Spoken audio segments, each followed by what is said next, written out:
The Ryan Ries Show from Southern California. This is The Ryan Ries Show. Post your questions using @Ryan Ries on his Instagram, Twitter, or Facebook. Are you ready? What is happening? I am pumped for this show tonight. I got my friend Scott Frazier in studio, zooming in.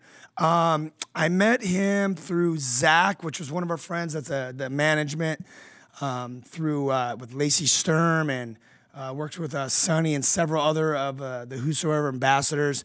But you guys probably heard Zach's story on our radio show about, 2 years ago. He ended up searching for God during the COVID and found him and got discipled. Now he's doing great things. Then he gives me a call and he says, "You got to meet my friend Scott Frazier.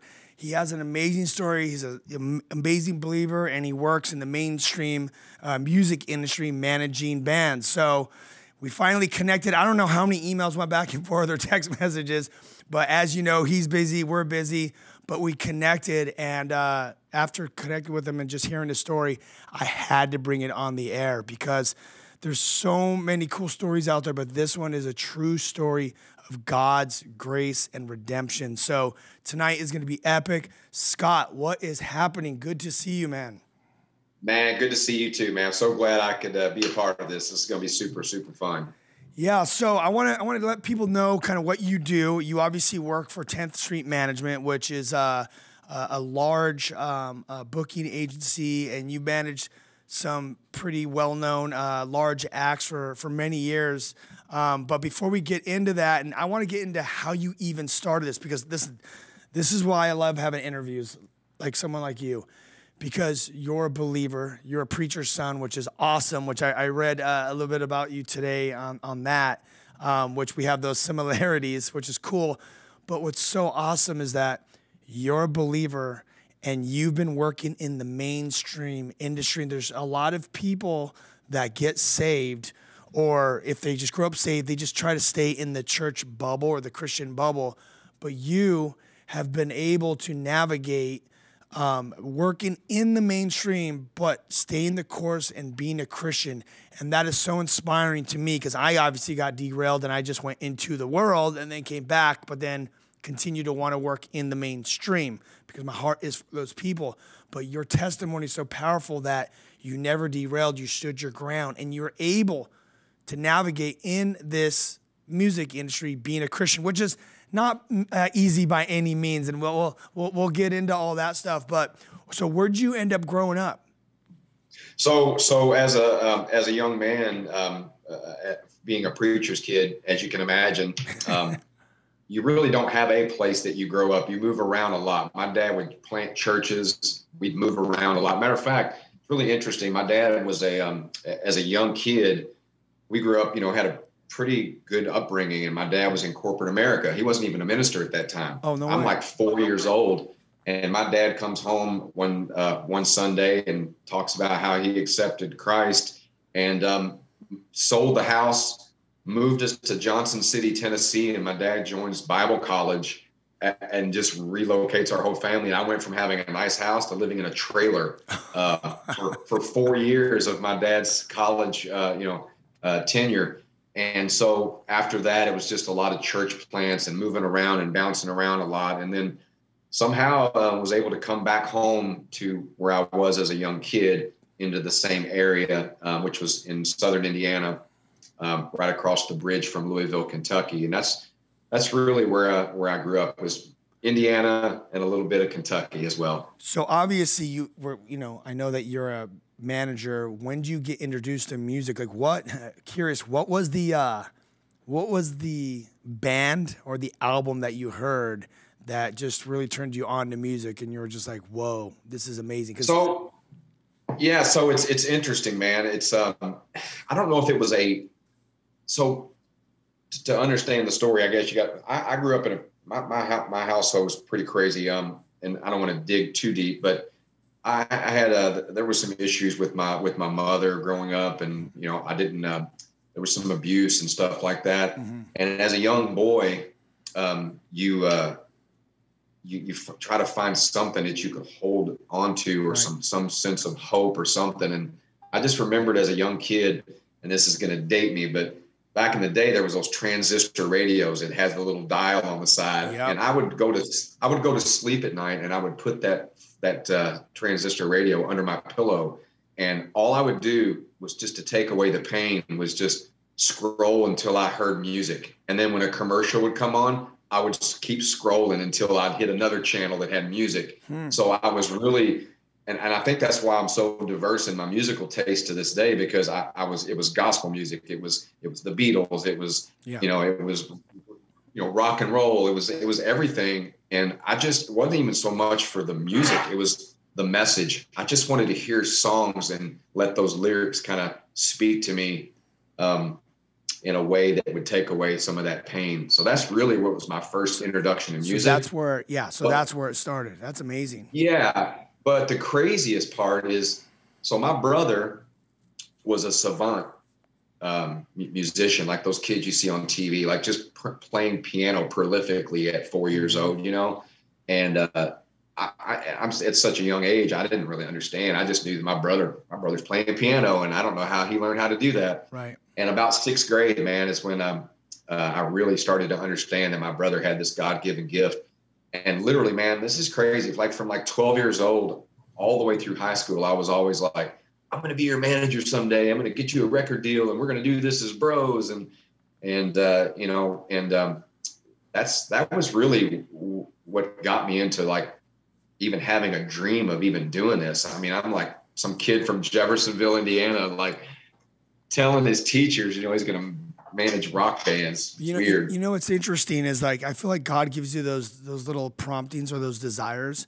Because even when I was in school, I had these desires or these wants to do events. So I started throwing parties, high school parties with DJs and different things, which ended up turning into music festivals later on in my life, doing those and working in the music industry. So here you are, God's giving those promptings, and they start as young as high school to see what you're going to do. It sounds so huge and massive and crazy, but yet God had that in your heart from a young age. Yeah, he did. And it's interesting because, and I don't want to jump around, but I my high school year, my senior year of high school, how you have your teachers are like, what are you going to do next year? Yeah. What are you going to, and you're like, well, I'm going to manage rock bands. And they're like, Mr. Frazier, we need to talk to you about your son's visions and grandeur. And for some reason, I decided that I was going to join the Marine Corps because I thought that in my brain that the Marines were this elite, organization, and that the discipline and the focus and everything that, Dad, if I'm going to manage David, then my brother, then if I'm a Marine, I'll be able to do anything.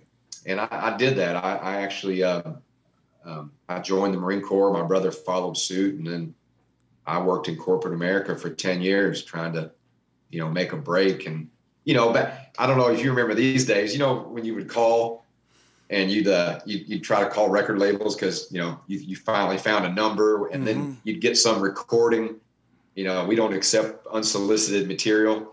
I spent years of that, man. And then I thought, well, hell, I'll just go to daggone Nashville and go talk to record labels there, and no problem. No, not the case. No. But I ended up getting David signed to Atlantic Records in 2001. How was that?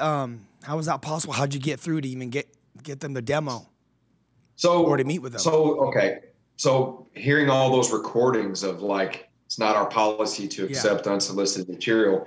One day I'm sitting around and I'm like, okay, all these people who are quote unquote reputable had to be unreputable at some point in time. So how do I get to be reputable? So I had this epiphany. I'm like, maybe if I have a roster, maybe if I have multiple bands, then they'll take me serious.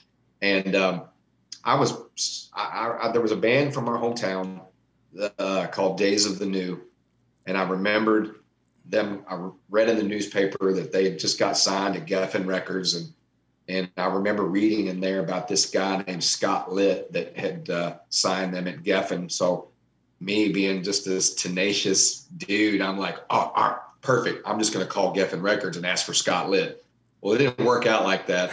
I did get through to somebody. They allowed me to send the music, and I did. they were like, this is good, but it's, it's not really what we're looking for. And then they's like, I'll tell you what, I've got a friend that works at this label. Why don't you tell him that I told you to call there? And so I was like, I started to kind of put some names together. Right. And one day I'm sitting around, and I remember reaching out to our local record store at the time.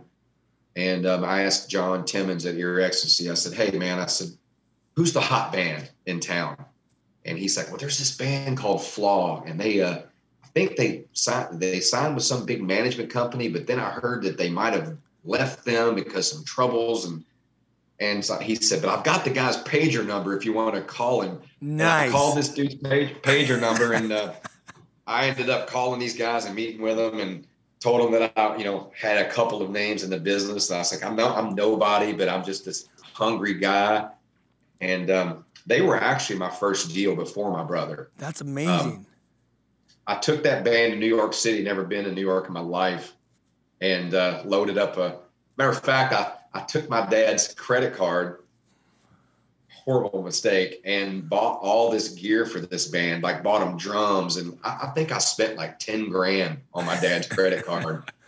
And then put them in the studio, recorded this demo, and started sending it back out to the labels that I had been talking to. Right. And one day I called the band. I said, hey, we're going to New York. Never been. And I said, we're going to CBGB's. Because I thought that was like, if you go to CBGB's, that was like iconic. Yep. And I made up some thing about, I had that all these labels were coming out to see me. And I took them there. This is a crazy story. I take them there, and I drove the RV and the trailer. We went and played this gig at CBGB's. First 2 songs, nobody's in the building. No one's in there. Nobody. And then all of a sudden, some people start trickling in. They played this killer set.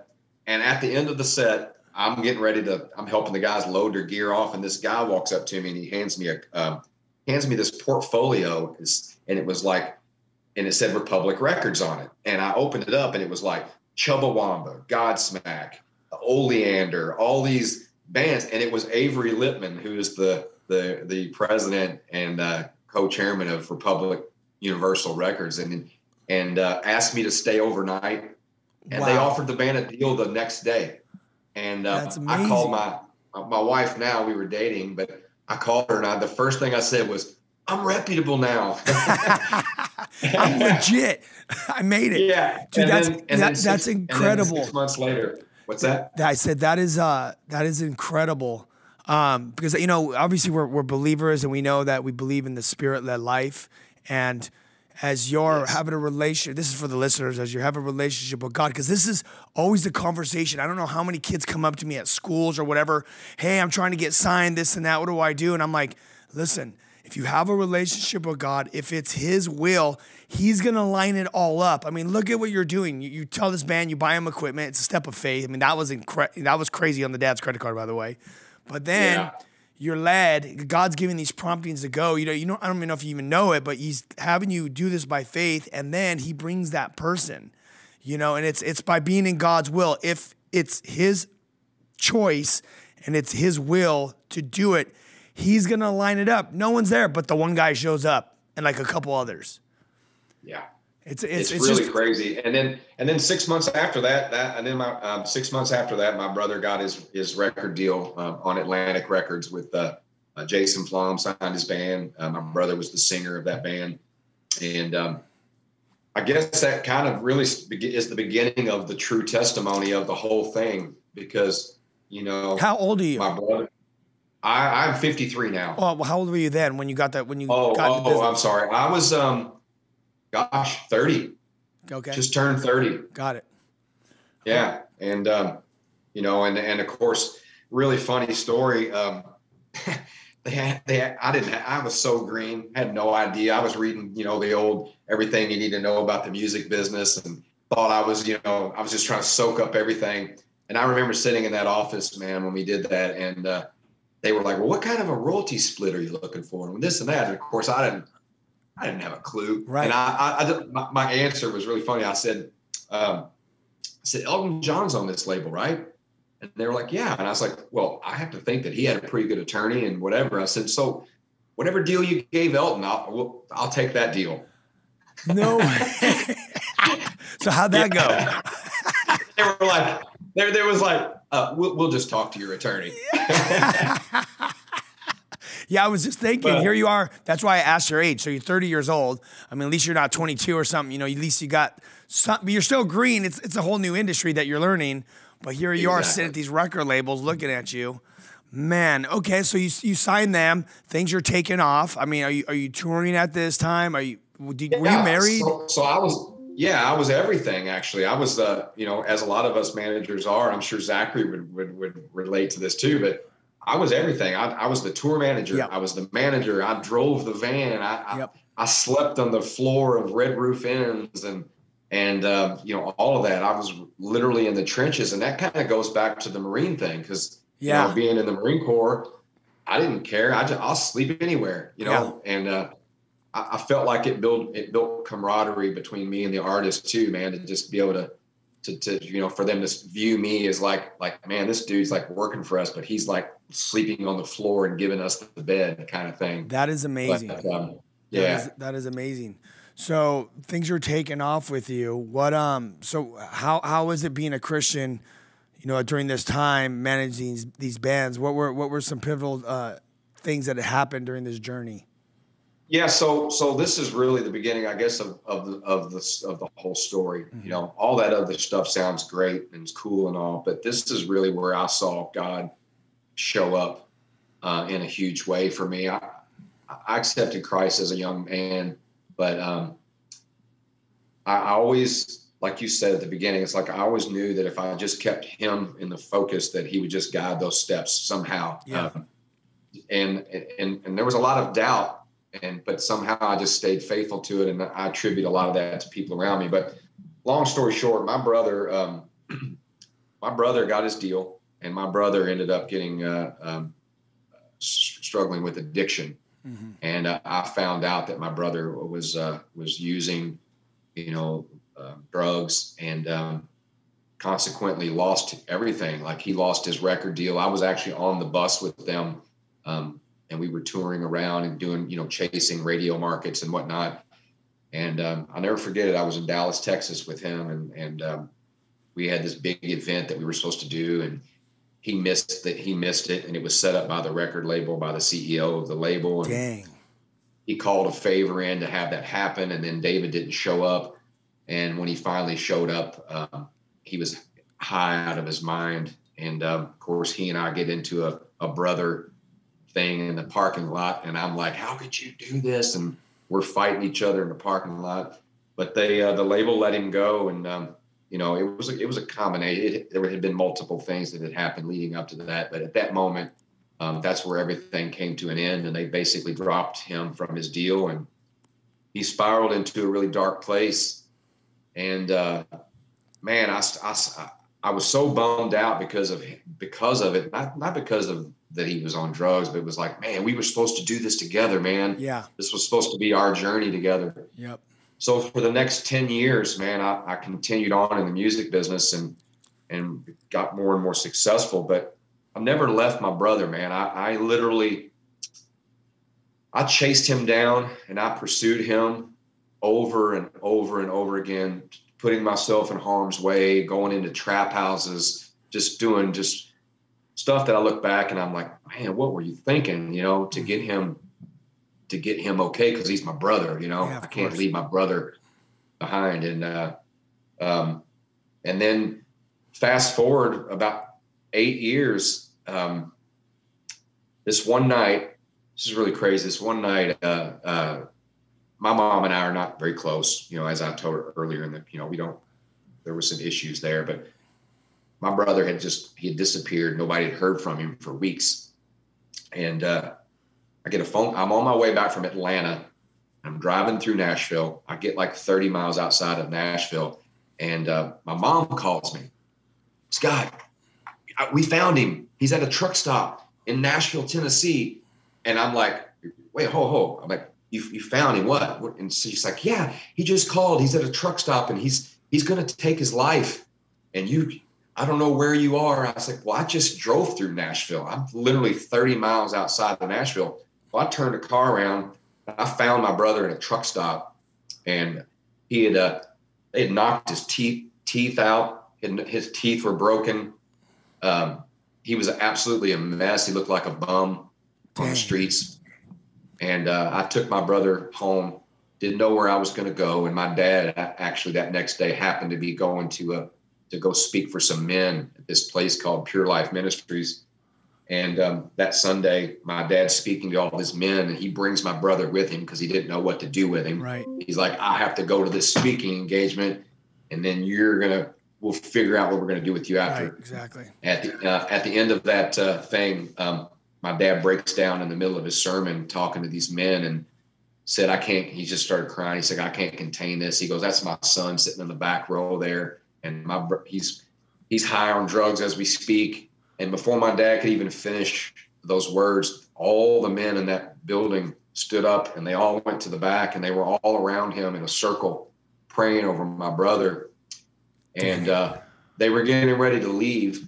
Oh my gosh. And the guy chases my dad down and says, hey, I don't want you to leave this place without leaving your son here. We have a bed that opened up and we'd like to keep him here. And it was a place for men that are struggling with every kind of addiction, sexual addiction. Right. Some men had businesses and CEOs, lost everything, lost their marriages. My brother turned his life around, got saved there. And to this day, my brother has a doctorate in theology and wrote a book. And now he travels around, he speaks to people, and they did his story on the 700 Club on TV and stuff. And that's incredible because, that's encouraging for, parents or friends and family that are listening now, because you hear story after story of people they seem that they're so far gone. They're in the hospital, they're in rehab, they're living on the streets because of the crisis with drugs. And like I said, like sexual addiction or any kind of gambling. There's all these different addictions. The Bible talks about these footholds and these strongholds that the enemy gets on us. But none of those are too great for Jesus Christ. It's when you give yourself to God and you make that turn and say, God, forgive me, and I want you to change me. And you allow him to enter into your life and allow the work of the Holy Spirit to change. It's going to be a bumpy process. It's not, your brother's story is probably it's a bumpy road to recovery, but the guy has he has his theology. He has a book out. I mean, he's touring. I mean, look what God did. Completely did a 180 in his life. Just incredible. Well, it's interesting you said that because the book that he wrote is called 180 Days Behind the Curtain. Wow. That's amazing. Yeah. It was a 6-month devotional that he wrote. And he called it 180 Days because 180 days to do a complete turnaround. Yep. Dude, that's amazing. Yeah. That's so awesome. Yeah, I got to hear more about your brother. So now he's doing good. So now what's next in your life at this point? So, I mean, that was a huge pivotal moment in your walk with God and with your family. It was, and it was, it was like, it was at that moment, it's where I really started to understand, like, okay, you got this. I know what you're doing. Right. And I kind of put blinders on and, kept trudging along, found another couple of artists and just continued to grow myself professionally. And then, and it's the craziest thing. And I don't even know if this is the right time to say it or if it's cool to say it, but man, so all that happened. And then I have a daughter who was 16 at the time, and found out that my daughter started struggling with addiction as well.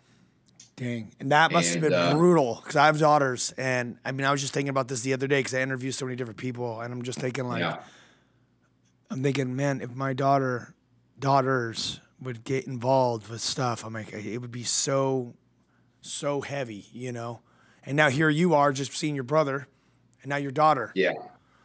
And so, I started dealing with that. And, it's interesting because, we talk about how I live in Louisville, Kentucky, and have my whole career. I did that on purpose, or at least I thought I was doing it on purpose. And it turns out now later in my life that I realized it wasn't really me.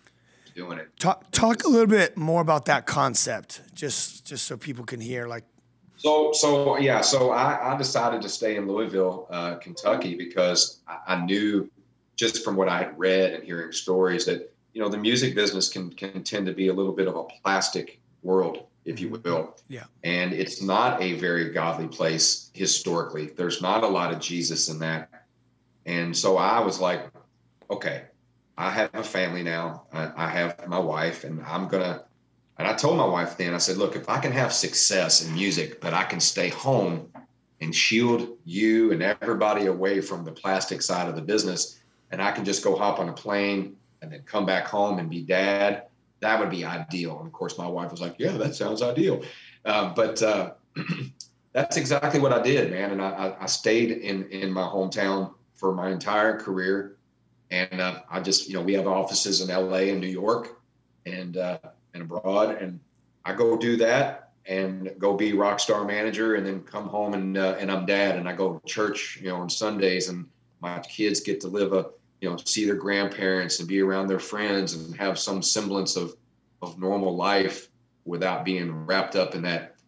There's a lot of evil stuff, man, that you got to kind of protect your family from. And we've heard the stories. I mean, we've heard the stories of different musicians and friends of their kids being around the environment, growing up in it, and then getting derailed, right? I mean, we've heard that story over and over, but I think it's so awesome that that God opened the door for you to be able to do that. But then, as you know, the enemy he comes to seek, kill, and destroy, and he wants to take out our children, divide our family, and whatever he wants to do. And then all of a sudden you hear about your daughter that's 16 years old. So she's in high school at this time. Yeah. So it started off really, it was like, it was little things. It wasn't like full blown addiction. It was like, she was, cause she was a star volleyball player. Like D1 schools were like reaching out to her, like in high school. And then her junior year, she just quit.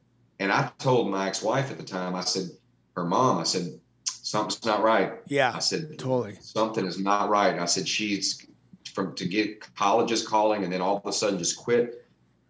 I didn't know the depth of it until years later, but apparently she started with pills and it went from that to et cetera, but then it led to opiate addiction and heroin.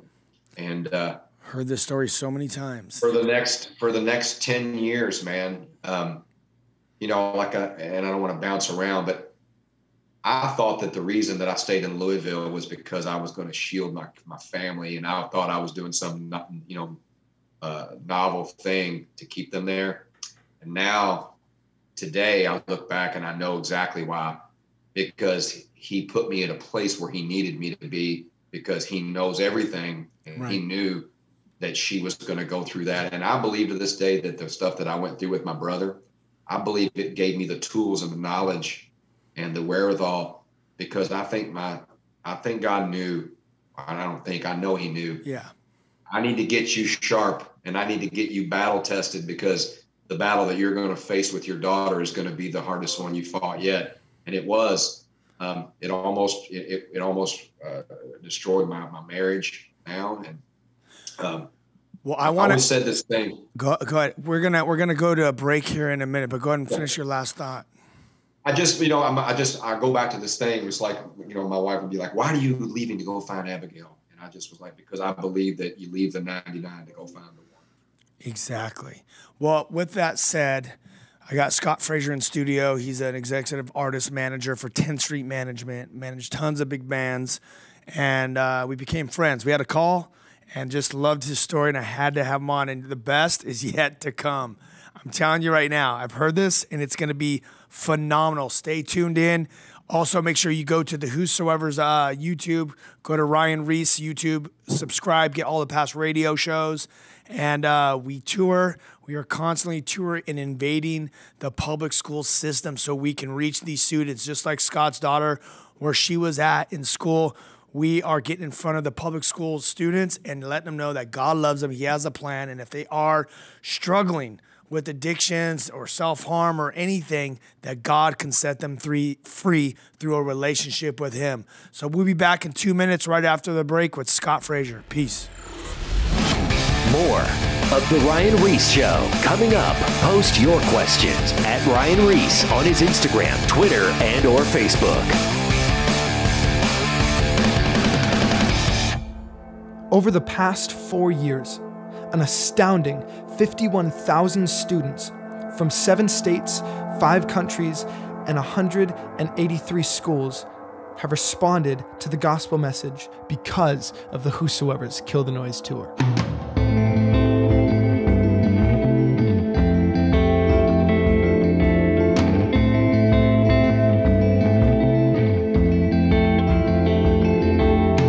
A 15-year-old living in today's world gathers as much information in one day as a 15-year-old 80 years ago would have gathered in 1 full year.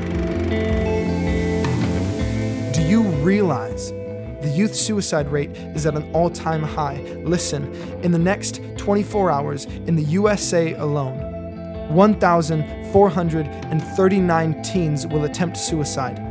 Every 100 minutes, a teen takes their own life. 2,795 teenage girls will become pregnant, and 15,006 teens will use drugs for the first time. The increasing amount of noise bombarding our students daily is destroying their minds and souls at an alarming rate.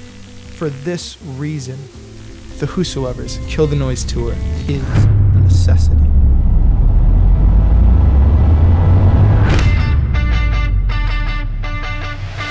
All right, dude, we are at the Kill the Noise tour. We're in California right now, and it's about to pop off. We're getting everyone ready. We're gonna pray, and then basically the event's gonna start, and we're gonna see all kinds of kids come to the Lord. It's gonna be sick.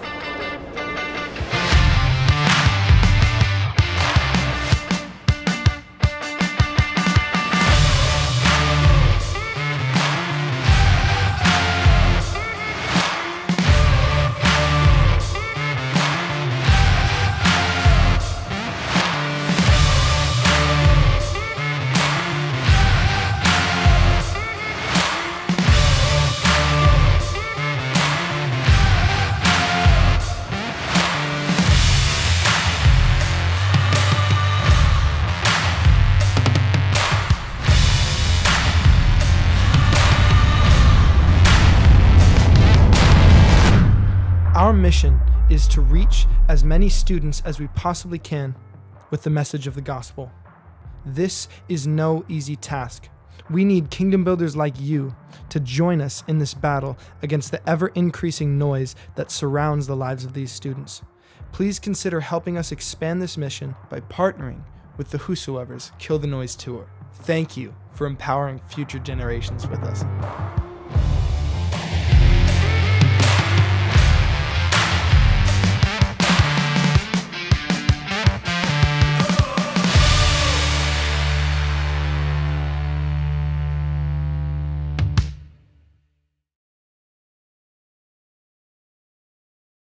Now, back to the Ryan Ries Show. We are back, and I have Scott Frazier in studio. He's the manager, artist manager for 10th Street Entertainment. You started this whole company, right? 10th Street? No, I didn't. I'm actually, that's interesting. So I ran my own business for 17 of my years. Mm-hmm.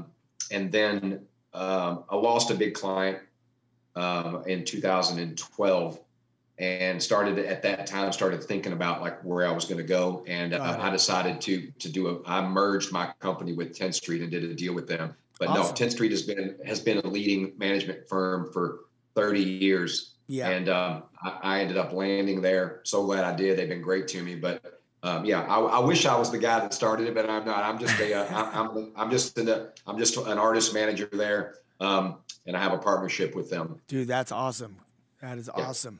All right. Well, right before the break, we were just talking about how, you obviously, your brother, you got your brother signed, you signed another big band, and God was doing awesome things. Then all of a sudden your brother gets addiction. He gets addicted. He loses his deal, which was gnarly. He spirals out of control into drugs, gets his teeth knocked out, and becomes a bum basically on the street, which happens with addiction. We've heard the story many times. And God uses you to get a hold of him and he gets recovered, and now he's doing amazing. He has a book, and he's a public speaker and just doing great in life. But then all of a sudden, here comes another storm. Boom, you find out that your 16-year-old daughter gets addicted to pills, and now she's messing with heroin at this time. And what is going on in your head, and how do you start interceding in this? So yeah, it like I said earlier, it wasn't like wasn't just full blown addiction. It was like there was all these little signs, Right? And then it got to a place where we knew that something bad had happened, and she got arrested. There was just a lot of things that happened. We'd be on this this call for hours to hear it all, but yeah, she basically, we found out she was using heroin, and then I just basically, because she's my daughter, I couldn't just leave her. So I relentlessly pursued her, just like I did with my brother. And I know now that he allowed me to go through that, to give me the strength and the tools and the perseverance to be able to deal with her. But her story, man, goes to a place that's like totally renewed my faith in God, totally renewed the way he is, the way he redeems things and fixes things that are broken. I've seen it. And if it's okay, I'd love to tell you a little bit about it. We got 22 minutes, so let it rip. Yeah. So there was all these little instances, it was a 10-year, she's 28 now, but around 25, 24 was when it was really at the heyday of like, it's really bad. Mm-hmm. And when I tell you that I went to places that we shouldn't go, like I was pulling my daughter out of trap houses, going into these trap houses, like with people with guns, man, like, what are you doing here? And me having to be like, yo, man, I'm not here for any trouble. I'm a dad that's just here to get his daughter. And I would carry her out, and then I would take her somewhere and I'd get her some help. And she went through several different treatment facilities. I connected with my church back home, and they helped sponsor her going to a place called Teen Challenge. Oh, we love Teen Challenge. Which is a biblical-based recovery program. She did that. We thought she had it licked, and spiraled right back into a relapse that went for another several years. But this last time, though, was the one where it was like, okay, this is nobody will ever tell me that God didn't direct it all. And what happened was, you got the same personality as me. Yeah, no, but I got a phone call from her, or she went to a treatment facility. She got out. She was totally like, things look great. I was like, oh, she's got it licked. Yeah. And I went to Nashville, and ended up for some reason I had this gut feeling, because she was living in a halfway house, and because they tell you don't bring them home, you got to let them. They've got to learn how to find life. You can be there to support them, but you can't enable them, and you got to let them figure it out. So she went to a halfway house, and she was doing great. She was working. She calls me one day, and she's like, Dad, I think I found this place. They'll rent me a room, and I'm going to rent it. It's not the most glamorous, but at least it'll be my place, my room. So she did that. She was paying her bills. Everything was fine. And I just started noticing some things that were like, something's not right. And I'm on my way back from Nashville. Like what? Like what kind of signs?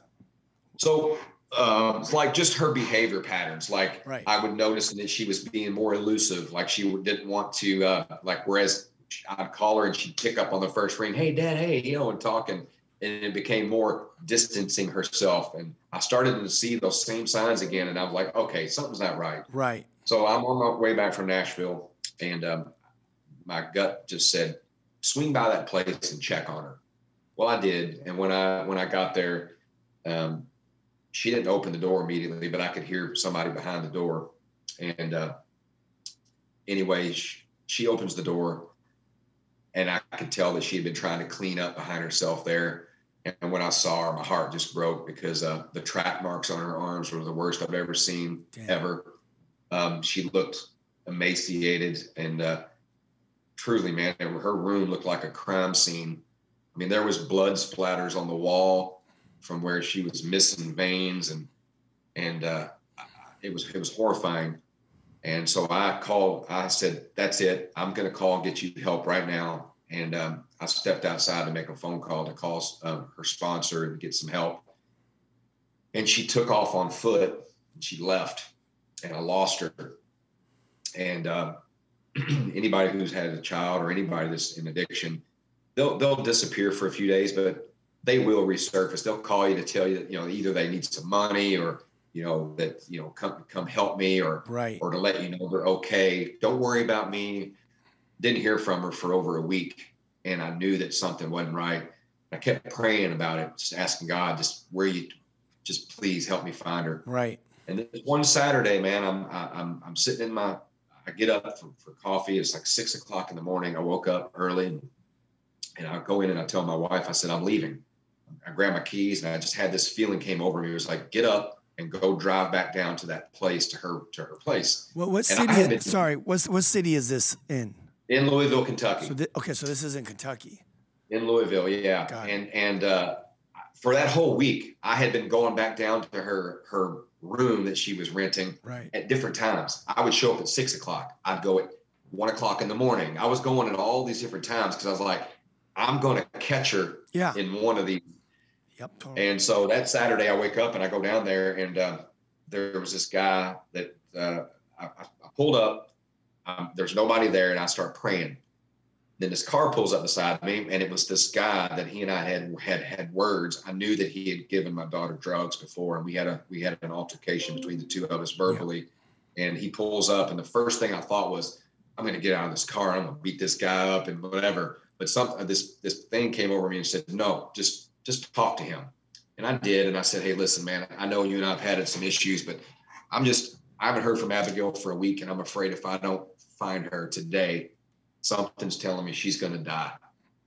And he lied to me and told me he hadn't heard from her or anything, and he started to walk away. And before he got in the door, he turns around, he comes back, and he said, he just let this sigh out. And he said, all right, I did hear from your daughter. She called me this morning at 5 o'clock this morning, which is weird because I had woke up that morning feeling like something telling me you need to go. Yep. And he's like, I heard from your daughter, and she begged me for help. I took her to a needle exchange, and I dropped her off at this apartment complex. Well, the place that he dropped her off, when I tell you it's like New Jack City. Yeah.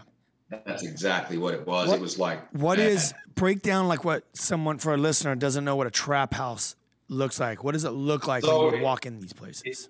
You walk in, man, and it's literally just people doing drugs everywhere. And it's just filth. It's not elegant at all. It's just find a corner, find a spot, find a mattress, find a whatever, and people are helping you shoot up. You're shooting up. They're smoking their crack. They're doing it's out of control. It's just the worst filth of filth. Just disgustingness. Exactly. With people there with people that are helping supply the drugs. Right. Making it a place where they can come and quote unquote feel safe to do their drugs. Unbelievable.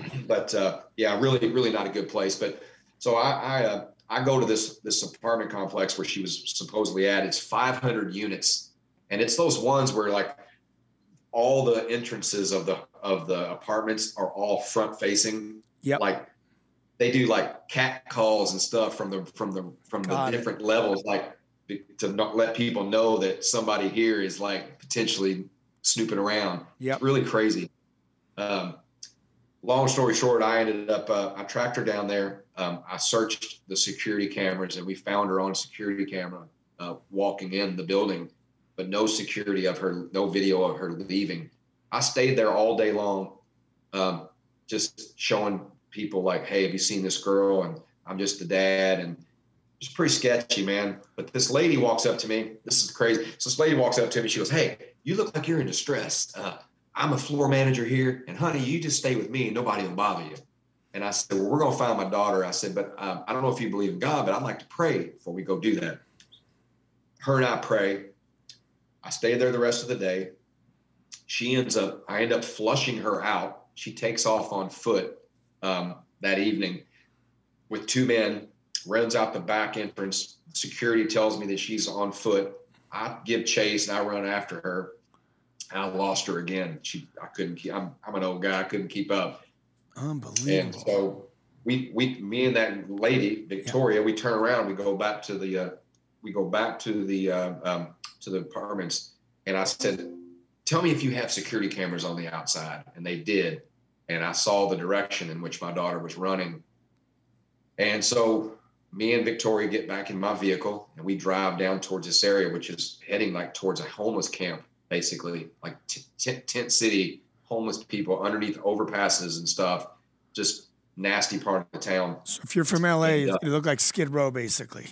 Exactly. Is where you're navigating. And so I drove around for about 30, 40 minutes around there, looking for her, seeing all the same things that you would see in a trap house, seeing all that stuff there, and nothing. So me and Victoria decided to pray again. And I said, well, I'm going to give this one more chance. I said, let's just me and you pray. And she kept telling me about how she doesn't believe in this God thing and all that. And I'm like, I say, well, that's cool. I said, but I believe that when two or more people are gathered together to pray, that he's there. So I said, he's here and he's going to help us find him. So I said, here's what we're going to do. I said, we're going to do one more pass around and I'm just going to ask homeless people, like, have you seen this girl? First guy that I pulled up to in my vehicle, I called him over to my forerunner and I said, hey man, have you seen this girl? As soon as I asked him that question, his eyes opened up real wide and he goes, you're that father looking for his daughter. Oh no. And I'm like, how do you even know that, for one? And I'm like, well, yeah, I am. And he goes, she's right over there. And he points at these tents. Just immediately, she's right there. And I look and I'm like, I don't see anything. So I drive down, I creep around, nothing. Well, I look back out the window to ask this dude, like, which tent is this? Yeah. And he's gone. Oh no. So we drive around the corner, get out, we walk back. I'm looking intense, like physically, and I'm carrying a weapon at that time. Right. Because I'm like, I've got to be safe. Yep. And long story short, man, out of nowhere, here comes that same guy on a bicycle, didn't even look at me, made no eye contact with me, just goes straight and says, it's the second gray one. It's the second gray one. I turn around, and when I turn around and look, the guy that had run out of the apartments with my daughter, I saw him in the street when I gave chase after her, and he pointed me in the wrong direction. He was sitting there, instantly sitting there. And Victoria said, I think I see somebody moving in that tent. Went in, looked inside that tent, and sure enough, my daughter was in there, and she had a needle hanging out of her. She looked like death. She was completely dehydrated, hadn't eaten food, and that whole week that I had, she was really bad. And I had her arrested. She was on probation, and it was the hardest thing I ever did. I called her probation officer, and we got her clean first, got her through detox, and then revoked her probation, had her put in jail. So by getting her, by calling her probation officer, that's the easy way to get her out and off the street, because she's just going to keep running, and she looks like death, and she's going to die, basically.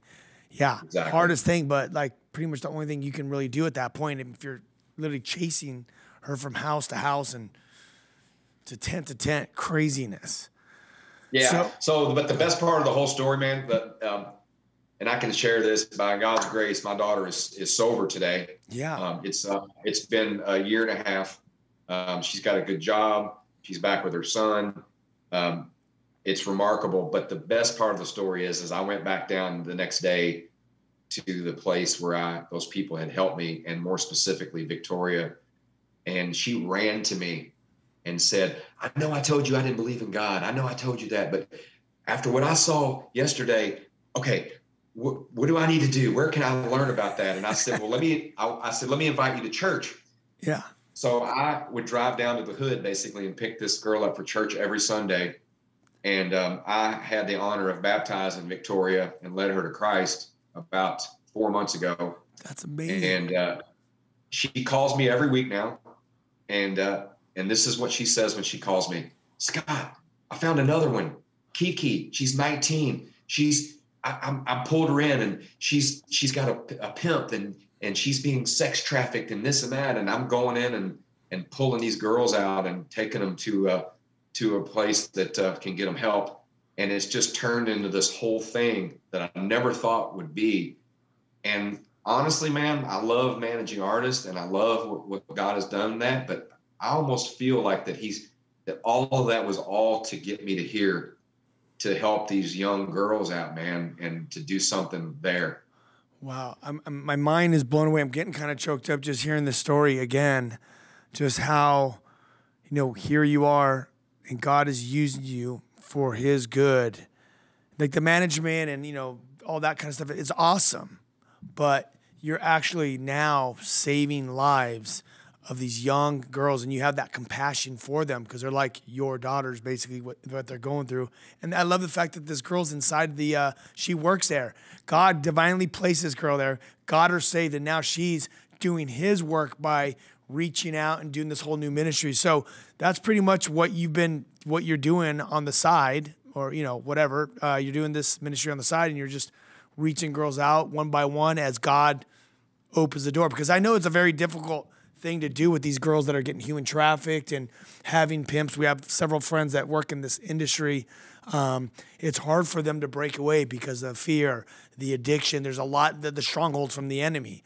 But you are seeing one by one, I like that verse you said, leaving the 99 and going after the one. Because what does the Bible say? When one gets saved, all the angels in heaven rejoice. It's not a number game. It's just one by one, reaching one person's life at a time. It's phenomenal.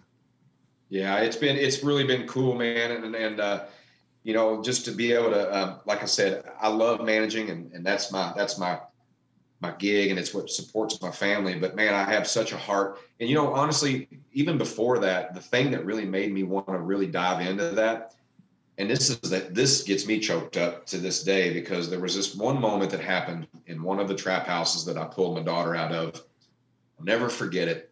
I'm carrying her out, and this girl was standing in the doorway, and you could tell that she'd had a hard life. And at one time probably was a very pretty girl. She still was pretty, very pretty. But she was standing in the doorway of this trap house as I'm walking out, and she was starting to cry. She had tears coming down her eyes. She looked me in my face as I walked by, and this is what she said to me. She goes, "I wish my daddy would come and save me." No way. And it freaked me out, dude. It gets me emotional just talking about it, but I literally got in my car with my daughter, man. And I drove down about a block down the street, and then I pulled the vehicle over, and I just was overcome with just tears, man, because I've never forgot that, man, that of that girl saying that to me. Never forgot it. That is heavy. No, for sure. Yeah. So here at the end of this show, we have about 5 minutes left.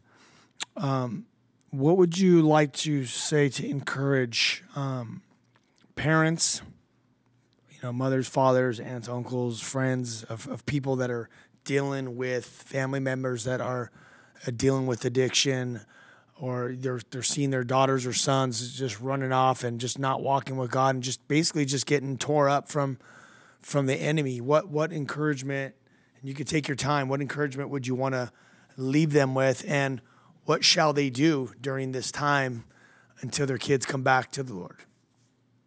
So the first thing is pray, because I believe in that, man. And I don't mean like prayers like you hear people. There's no right way to do it. Just have a conversation with God, man, and ask for his guidance and ask for him to help in that situation. But I also would say there's a difference between enabling and pursuing.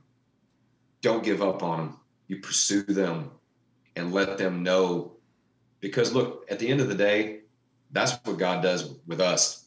Right. And that's the reason that I was so relentless in my pursuit. Was I was like, I think about how many times in my life that I've done something that's not great, that's dishonorable, that's whatever, and he still died for me, and he still did what he did for me, and he still pursued me and still pursues me to this day relentlessly. And he's a father. So I'm like, well, how do you be a good dad? How do you be a good mom? Well, that's the way you pursue them relentlessly, and you let God direct it. You know, there's places that, you know, get involved with a local church, you know, would be another thing. You know, get engaged, be a part of the church. Isn't the building, man. Yeah. This right here, what we're doing, this is church. Yep. So reaching people. With that said, prayer, you said prayer, and that's the thing that a lot of people don't do because they try to take you with these actions. But when you're looking at your story, clearly and prayer's talking, by the way. You're just like, hey, like when I wake up this morning, hey, God, forgive me of my sins and show me what to do today. What do you want to do in my life? And I want to be open to whatever you have for me. That's me praying, but I'm just talking to God like as a person for you listeners. But clearly your story, you're talking to God, praying, and he's just lining it up. You're with this girl that doesn't even believe, praying, and he's bringing guys in your house, guys into your life. Oh, she's there. Oh, she just went out the back. Like prayer changes things. Prayer divinely leads you and guides you to where you have to go in these scenarios. Doing it without prayer is insanity. Like you can't do it without prayer. You've got to pray that God can open the door and break through all the strongholds and stuff for him to basically penetrate the mind and the heart of these ones that are caught up in these addictions and footholds. And then I love how you said teen challenge. We work with teen challenges and we speak at them all around the world. I was just speaking at the main castle here in LA about a week ago. But they're set up all around the United States, actually all around the world. I've spoken to them in Australia as well. They're all over the world. And they are a Holy Spirit-filled ministry. They'll go in there, you can get cleaned up. They're going to give you the word because the word is what changes you or washes them. And all those people that come out of there are Spirit-filled. Yes, sometimes they get tripped up and then on a detour and they go back, but the Jesus ministry is messy. And you know what? It's messy, it's flawed, but you continue on the pursuit for Christ and after your kids, and God will pull through. It took, my mom prayed for probably 18 years to 20 years for me to get saved, and I ended up giving my life to Christ 18 years later. And I tried to get sober. I'd go back. I'd try to get sober. It was this messy ministry of the enemy continuing to come after me. But there was a day when I had an encounter with God, and God filled me with His Spirit. I repented, and He transformed my life. And it's been 14 years since that day, 14 years ago. So be encouraged. Keep pursuing. Keep praying, and God will do it in His timing. Scott, thank you for being on the show. This is Scott Frazier from 10th Street Management. Story was incredible. You guys go to YouTube, go to Ryan Ries YouTube, subscribe, get this link, share it with your friends. This is a very relevant story and will impact many. And if you want to follow the Whosoever's movement, check us out on Instagram or any of our social handles. Go to our website, contact us, book us. I also have a book. It's called Kill the Noise. It's where everywhere you can buy books or sold. Ryan Ries, Kill the Noise, and it's actually a faith-building book, a discipleship book that will help you walk through life. You can download the Bible app, the Holy Bible app, type in my name as well, or the Whosoever's, and there's 7-day devotions that we're dropping through the Gospel of John that will grow your faith, encourage you, and disciple you. And you're on the Bible app, so read the Bible while you're there. Scott Frazier, thank you for being on. Love you, my brother, and I hope we will hang out one day in person, actually. I hope so, man. Peace.